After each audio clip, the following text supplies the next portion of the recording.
की कथा आती है। अजामिल की कथा से पहले पुरंजनोपाख्यान आदि बहुत से प्रसंग है, लेकिन हम तेजी से उस प्रसंग की ओर जाएं, जड़ भरत जी के प्रसंग को प्रणाम करते हुए, जहाँ नाम महिमा का बड़ा सुंदर प्रसंग उपस्थित हो रहा है। मेरे भाई बहन, एक स्थिति ऐसी आई कि परीक्षित को डर लगने लगा। नरकों का वर्णन आया, 28 प्रकार के प्रमुख नरक हैं कि जो गलत काम करते हैं इन्हें नरकों में जाते हैं। नरकों के नाम बताए, रोरव, महारोरव, असिपत्र, कुंभिपाक। डर गया। परीक्षित ने सुखदेव जी से कहा, महाराज इन नरकों से बचने का कोई उपाय है क्या? तो सुखदेव जी महाराज बोले, हे राजर्षि परीक्षित, जो भगवान का नाम लेता है उसको नरक नहीं सताते, वो भगवान के धाम में जाता है। वो जब तक रहता है यहाँ आनंद करता है और समय पूर्ण होने पर भगवान के चरणों की शरण मिलती है। ज्यों ही ये कहा तो कहा, महाराज ऐसा कोई प्रसंग है क्या, सुनाइए। तब अजामिल का प्रसंग आता है। कान्यकुब्ज नाम की जगह पर एक द्विज रहता था जिसका नाम था अजामिल। बड़ा कर्मकांडी, ज्ञानवान, विद्वानवान। उसकी पत्नी भी बहुत सुंदर, सुंदर छोटे छोटे बच्चे। लेकिन ये जो दो रास्ते हैं ना, आँखों के और कानों के, यहीं से धर्म प्रवेश करता है और यहीं से पाप प्रवेश करता है। आँखों से गलत दृश्य देखो तो फिर वासना जगेगी, कानों से गलत सुनोगे, अश्लील सुनोगे तो भी काम भाव पैदा होगा। और ये दोनों दरवाजे इस अजामिल के कच्चे। एक दिन वो वन में यज्ञ के लिए समिधा लेने के लिए गया। वन में एक गणिका को देख लिया जो कि परपुरुष का संग कर रही थी। एक वेश्या थी। उसकी सुंदरता पे मुग्ध होके उसे घर ले आया। जो इतना ज्ञानी पूजा पाठ वाला था वो धर्म से च्युत हो गया, धर्म से गिर गया, पतन हो गया। उसने पत्नी और बच्चों को निकाल दिया। उस गणिका का ही कहना मानने लगा। धीरे धीरे चोरियां डकैतियां करने लगा। अजामिल एक ब्रह्मवादी ब्राह्मण से डाकू अजामिल बन गया। लोग उसके नाम से कांपने लगे। एक दिन की बात, वो डकैती डालने गया था। पीछे से उसके शहर में कुछ साधुओं की टोली आई, कुछ संत महात्मा आए।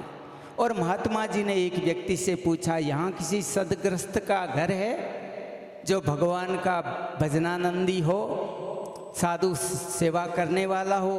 तो जिसको पूछा था वो विनोदी स्वभाव का था, मजाक किया था। उसने मजाक में कह दिया, सामने वो जो ऊंचे धोरे पर जो मकान है ना, वो बड़े ही भजनानंदी का है, साधुओं की तो बड़ी सेवा करता है। और घर किसका बता दिया? उस अजामिल डाकू का, जो साधुओं के नाम से ही चिढ़ता था। अब महाराज साधु तो साधु ठहरे, निर्मल हृदय के, नवनीत हृदय होता है उनका, मक्खन के समान कोमल स्वच्छ मन वाले पहुंच गए अंदर। गणिका थी। सच्चा साधु वो होता है जिसके दर्शन से ही पाप समाप्त हो जाए। गणिका के पाप धुल गए। उसने कहा, महाराज गलत जगह आ गए हो, हम तो पापी लोग हैं। मैं एक गणिका हूँ और मेरे पति हैं वो एक दस्यु है, डाकू है। महाराज यहाँ आपके योग्य भोजन प्रसादी नहीं। साधुओं ने मन में सोचा, बिगड़े हुए को संवार दे वही तो साधु होता है, इनका कल्याण करेंगे।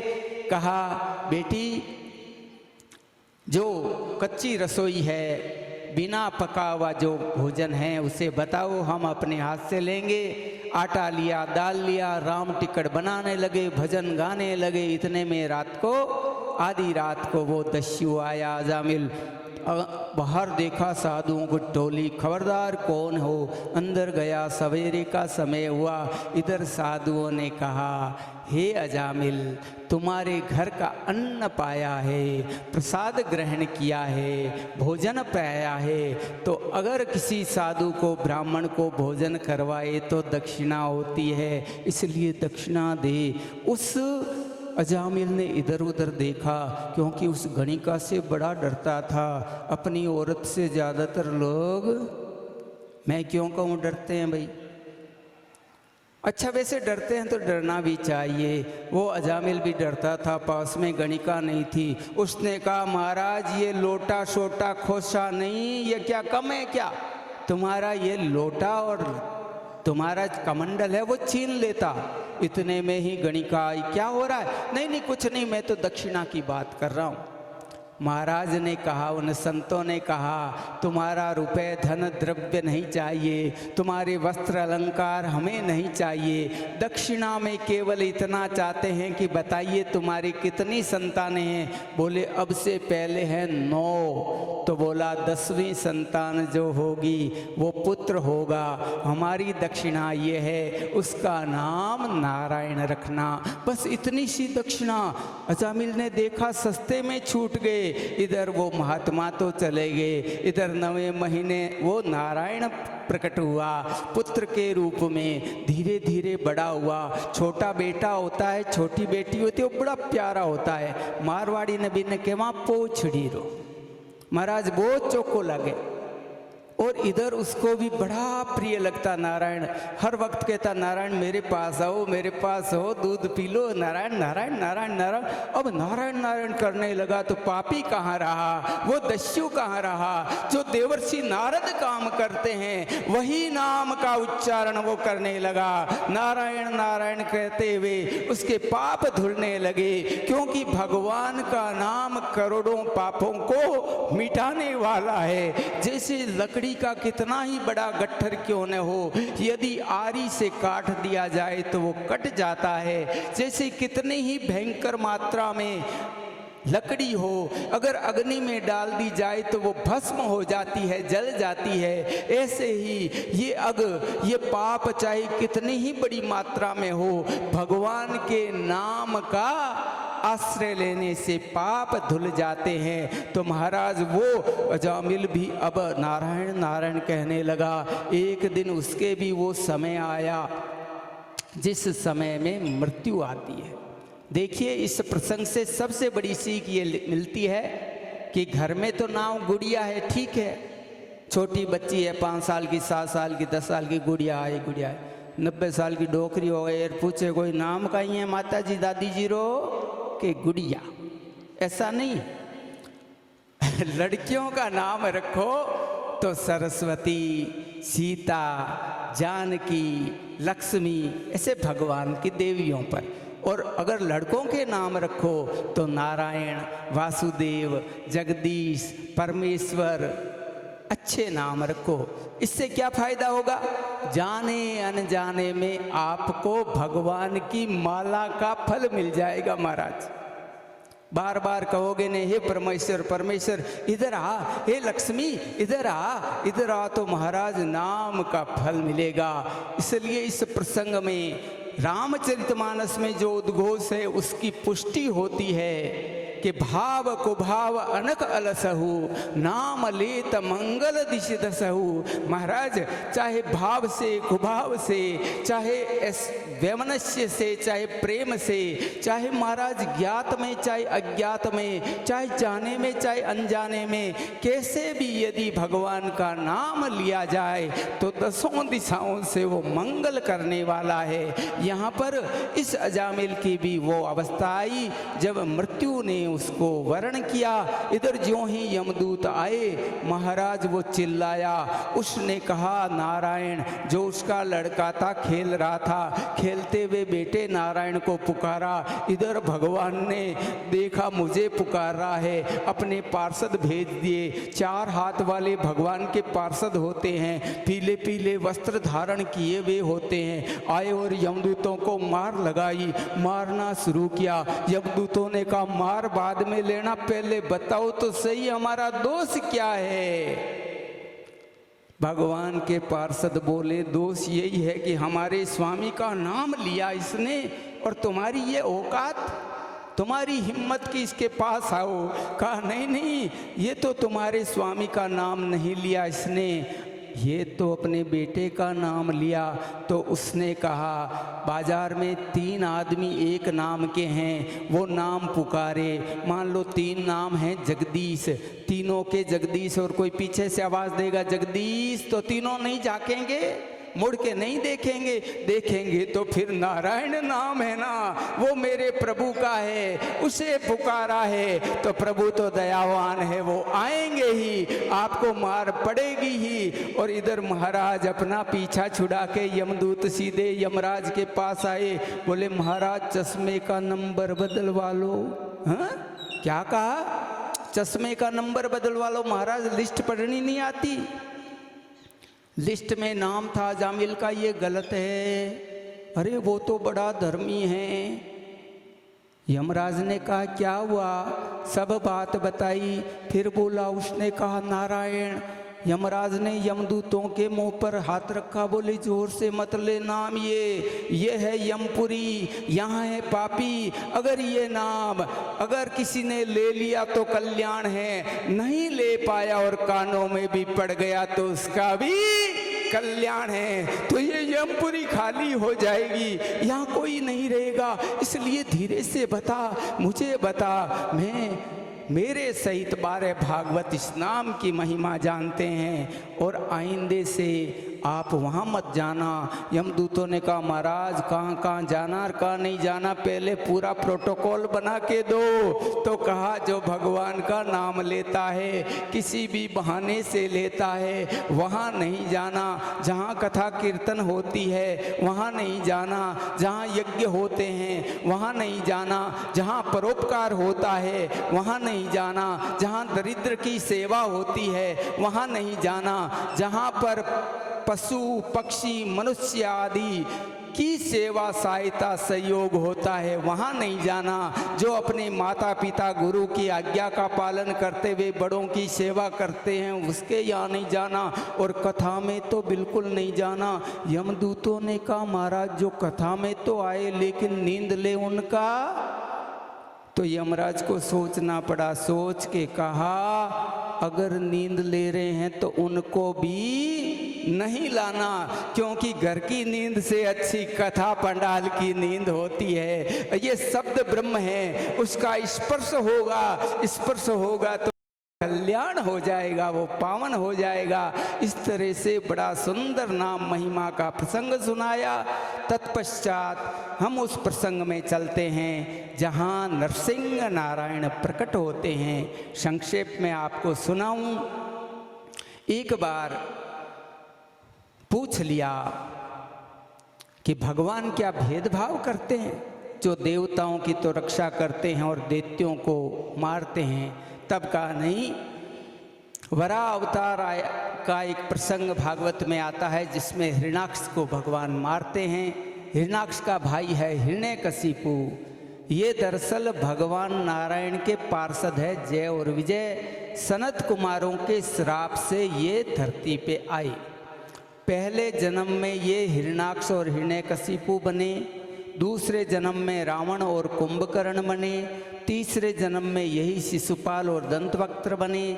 तो महाराज इस हिरण्याक्ष के मारे जाने पर भगवान का दुश्मन बन गया उसका भाई हिरण्यकशिपु, और उसने घोर तपस्या की ब्रह्मा जी की कि मैं इतना शक्तिशाली हो जाऊं कि इस विष्णु से बदला लूं और मेरे अलावा और कोई इस धरती का ईश्वर नहीं रहे।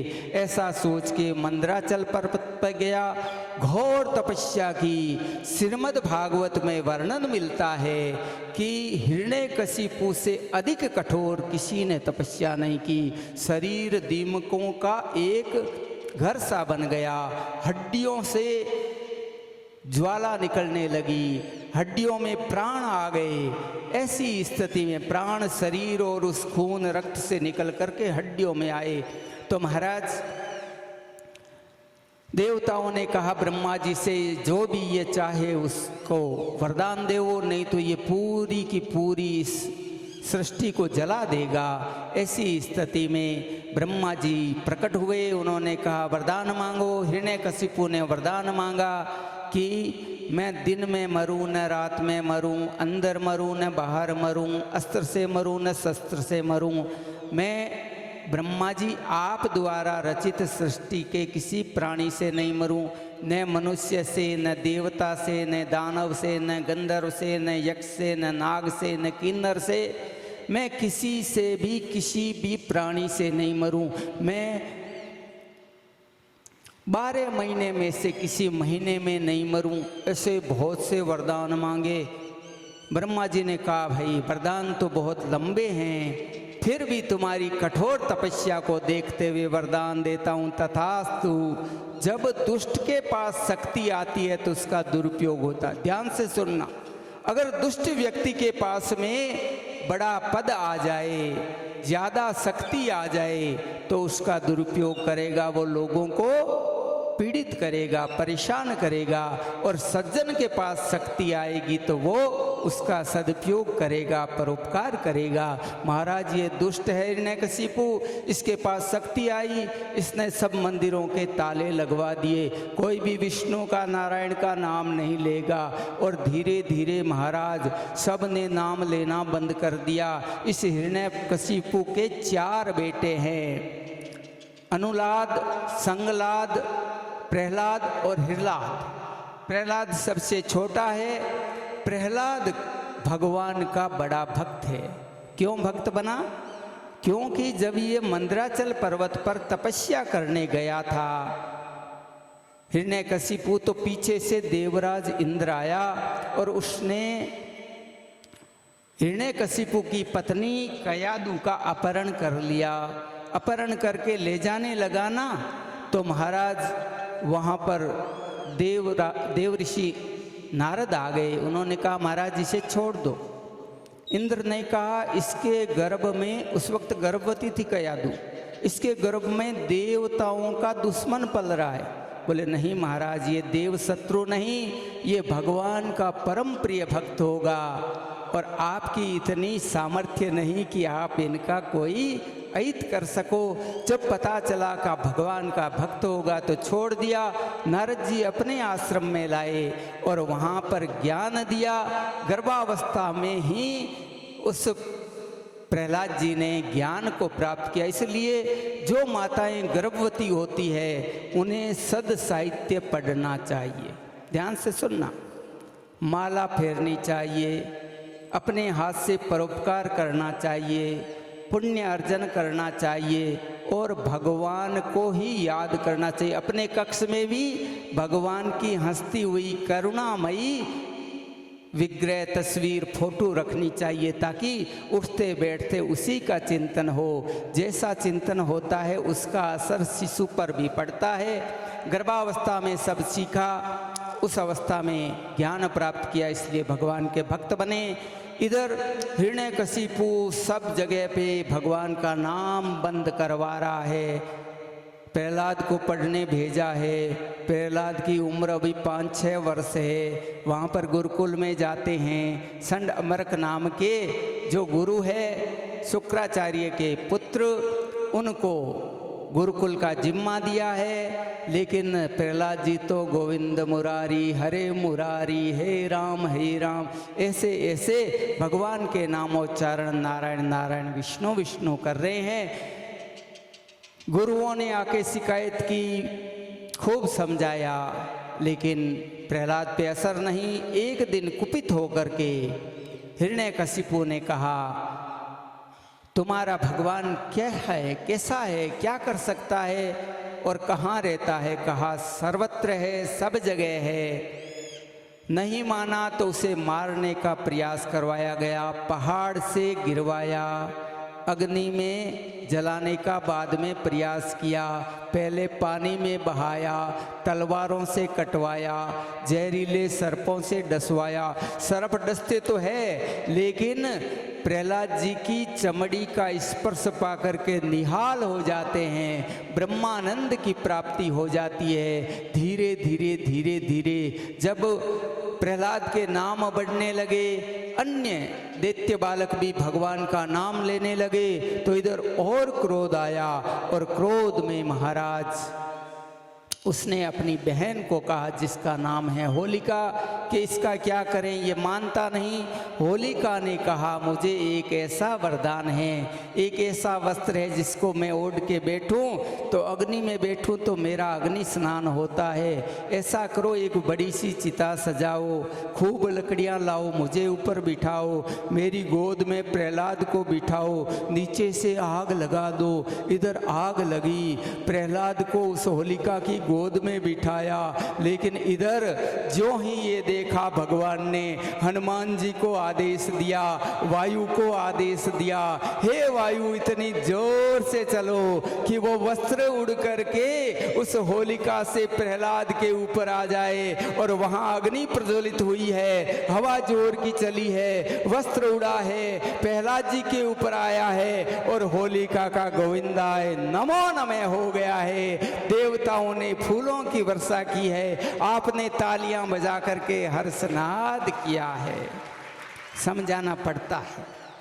तो महाराज इस तरह से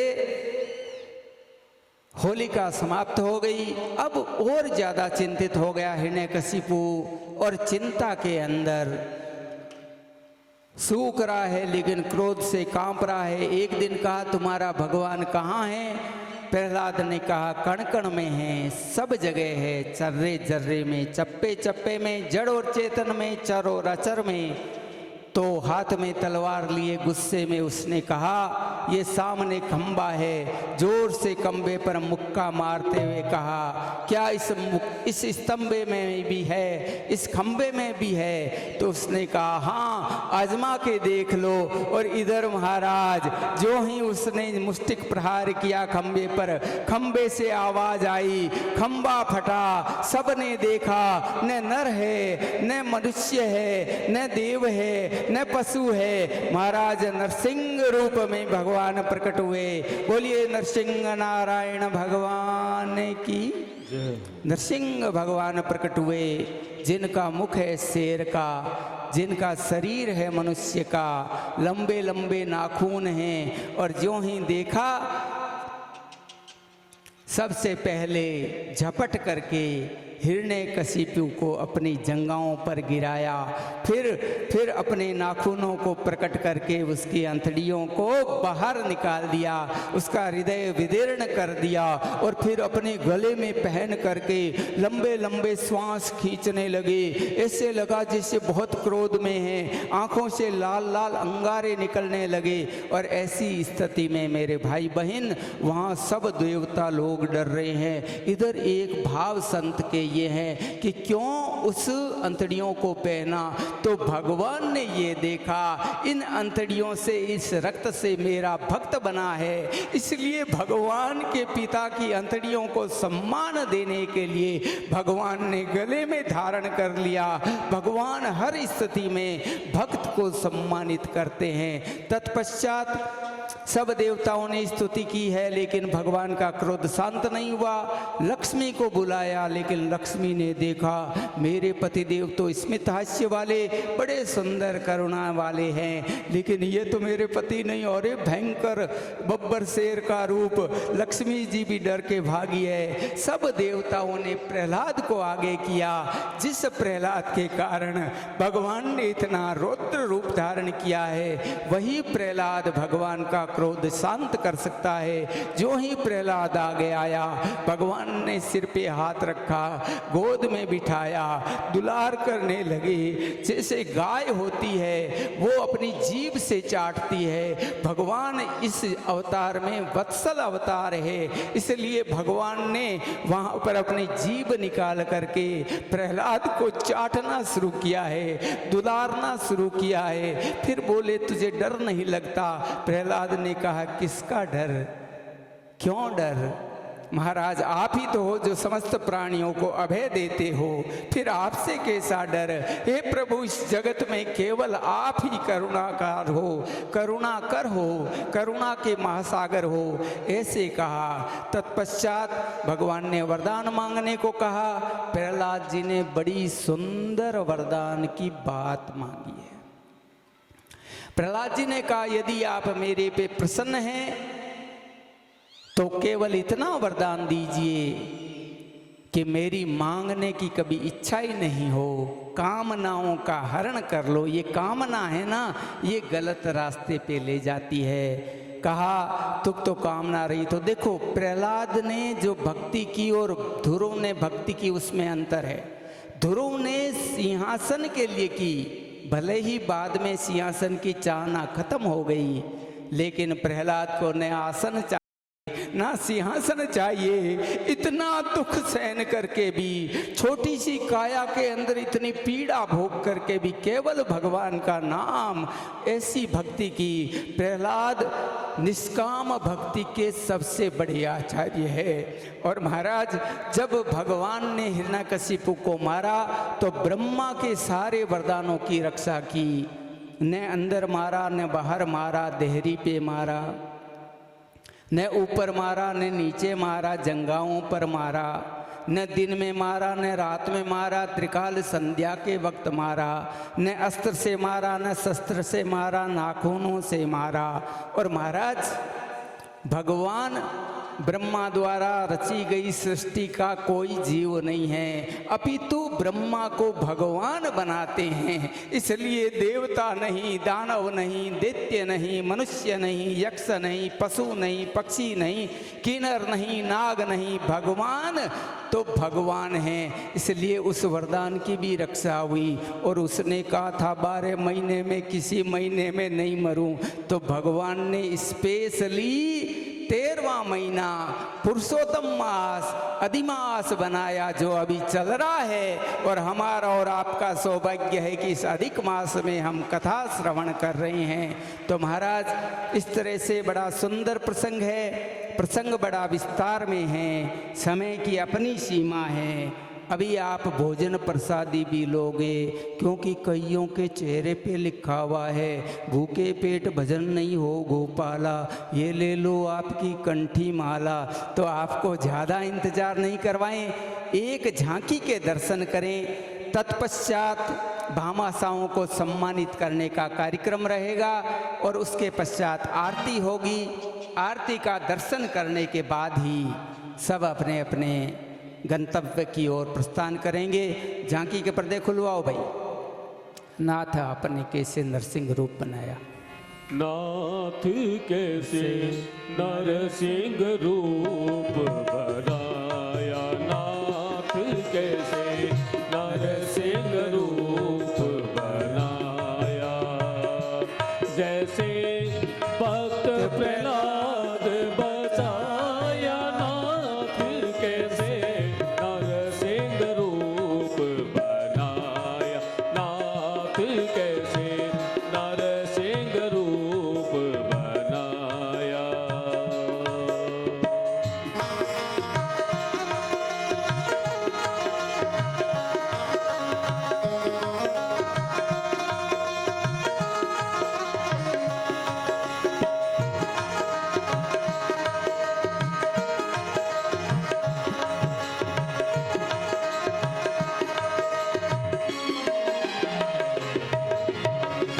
ना कोई तुम्हारा पिता कहावे, ना कोई तुम्हारा पिता कहावे, ना कोई जननी जाया।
बोलिए नरसिंह नारायण भगवान की जय हो। बोलिए भक्तराज प्रहलाद जी महाराज की जय हो। कल श्री कृष्ण जन्मोत्सव है और कल ही गौ माता की सेवार्थ झोली का आयोजन भी है। कोई पर्स लाना मत भूलना कल हो। वो जो भी धनराशि आप देंगे वो गौ सेवा के काम आएगी। उस पैसे के हम हाथ नहीं लगाते। मैंने पहले ही दिन बताया था कि देश की 75 गौशालाएं 7 राज्यों की, जिनमें हमने अब तक आप जैसे भक्तों के सहयोग से करोड़ों रुपए दिए हैं, कहीं पे थोड़े कहीं ज़्यादा, जो भी होता है वो सब गौ सेवार्थ जाता है। नॉर्थ लखीमपुर आसाम में, जलेश्वर उड़ीसा में और राजस्थान में मंडला में गौशालाएं खुली है। ताराचंद जी बाबूलाल जी यहाँ विराजे हैं। ताराचंद जी अभी बड़ा सुंदर संचालन गांव के सहयोग से कर रहे हैं और अधिकांश राशि ताराचंद जी के स्वयं के द्वारा ही उसमें लगती है। उस गौशाला का नाम है बाल कन्हैया गौशाला। यही है। जय हो महाराज। तो हमने खुलवाई तो उन्होंने नाम रख दिया कन्हैया गौशाला। हमने कहा भाई ऊपर वाले कन्हैया ने खुलवाई है, नीचे वाले ने नहीं। तो बाल कन्हैया गौशाला फलोदी जिले में मंडला गांव में स्थित है। आप भी कभी जाना, बड़े सुंदर वृक्ष लगे हुए हैं, सुंदर व्यवस्था है गौ माता की। तो कल गौ माता की सेवार्थ झोली भी होगी। जो बड़ी राशि बोलना चाहते हैं उनकी राशि भी लेंगे और आयोजन समिति को भी आपके सहयोग की आकांक्षा है। इसलिए आयोजन में जो लग रहा है उस धन में अपना धन भी सम्मिलित करें और आयोजन समिति को भी आर्थिक सहयोग आप देने का प्रयास करें ताकि सुंदर आयोजन हो। खूब अच्छी आयोजन समिति की व्यवस्थाएं हैं। एक बार जोरदार तालियां आयोजन समिति के लिए। सभी सज्जन जो गोपीलाल जी, बसंत जी, ताराचंद जी, सेठू जी और जेठमल जी, पंडित जी, कुशाली राम जी और जितने भी सज्जन यहाँ पर लगे हुए हैं, अमित भाई, गिरधारी लाल जी और कौन है रे भाई के रे नाम छुटेला, सगड़ा नहीं, बहुत बहुत आशीर्वाद है। ठीक है। तो इन सभी आयोजन समिति के पदाधिकारियों का अभिनंदन करते हुए आइए शीघ्रता से जिन भामाशाहों ने यहाँ पर आयोजन समिति को सहयोग किया है उनके नाम और उन्हें मोमेंटो दिए जाएंगे। आप थोड़ा सा धैर्य और रखें सभी लोग, फिर आरती होगी। कथा का फल आरती है। शीघ्रता से केवल नाम ले लो, फटाफट आए, फटाफट मोमेंटो लेवें।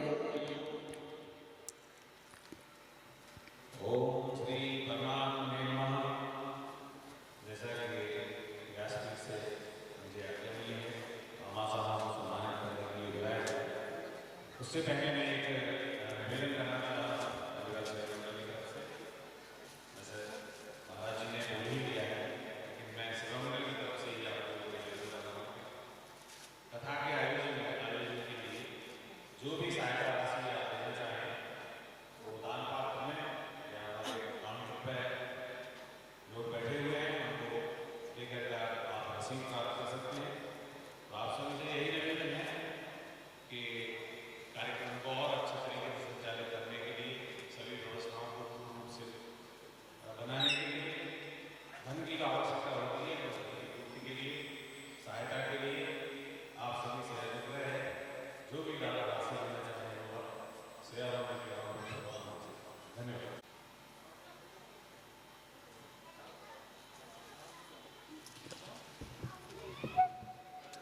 फोटो वाला किधर गया भाई?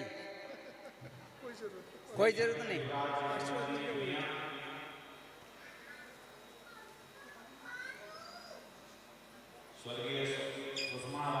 सेठ बिना मोरी कौन खबर ले, सावल सागिर तारे बरसो भारी कुंज बिहारी। ओ हरि बिना मोरी, गोपाल बिना मोरी, लक्ष्मीनाथ बिना मोरी, सावर सेठ बिना मोरी कौन खबर ले।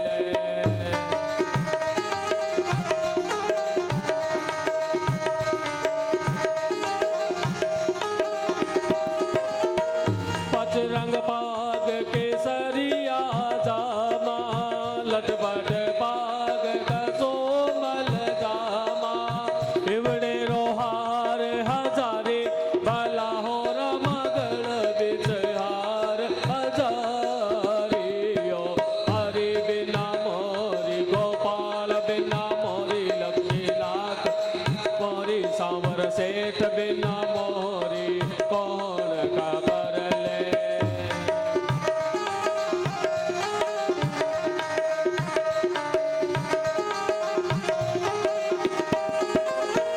मोर मुकुट सिर छत्र विराजे, मोर मुकुट हरिय छत्र विराजे, कुंडल की छवि न्यारी भला हो रम कुंडल की शोभा बारी।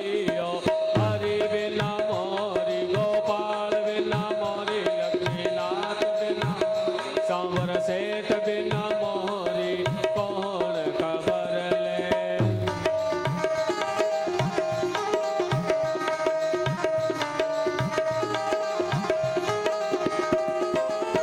वृंदावन में देनु चरावे, माधुवन में गौआ चरावे, बंसी बजावे गिरवरधारी भला हो राम मुरली बजावे छत्रधारी।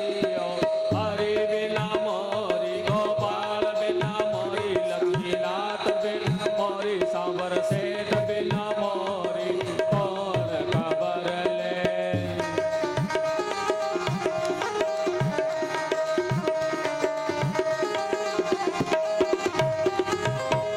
वृंदावन की कुंज गलियन में, माधुवन की कुंज गलियन में, खेलत राधा प्यारी भला हो रमा खेलत श्यामा प्यारी। ओ हरि बिना मोरी गोपाल बिना मोरी लक्ष्मीनाथ बिना मोरी सांवड़ सेठ बिना मोरी कौन खबर ले।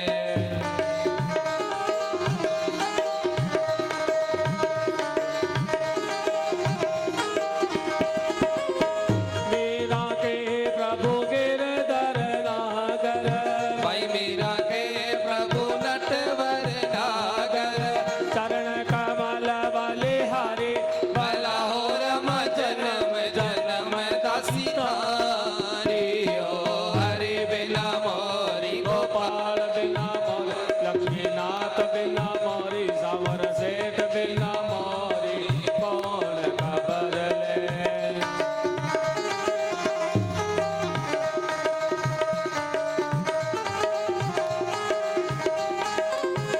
औरन को प्रभु और भरोसा, औरन को समरा और भरोसा, हमको तो आस बिहारी भला हो रम हमको तो आस बिहारी। ओ हरि बिना मोरी गोपाल बिना मोरी लक्ष्मीनाथ बिना मोरी सांवर सेठ बिना मोरी कौन खबर ले।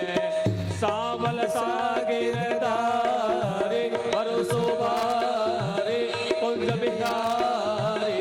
ओ हरि बिना मोरी गोपाल बिना मोरी लक्ष्मीनाथ बिना मोरी सांवड़ सेठ बिना मोरी कौन खबर ले, कौन खबर ले, कौन खबर ले।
भगवान की, परीक्षित महाराज की जय हो, जय हो, जय हो। परमानंद की जय हो। ओम नमः पार्वती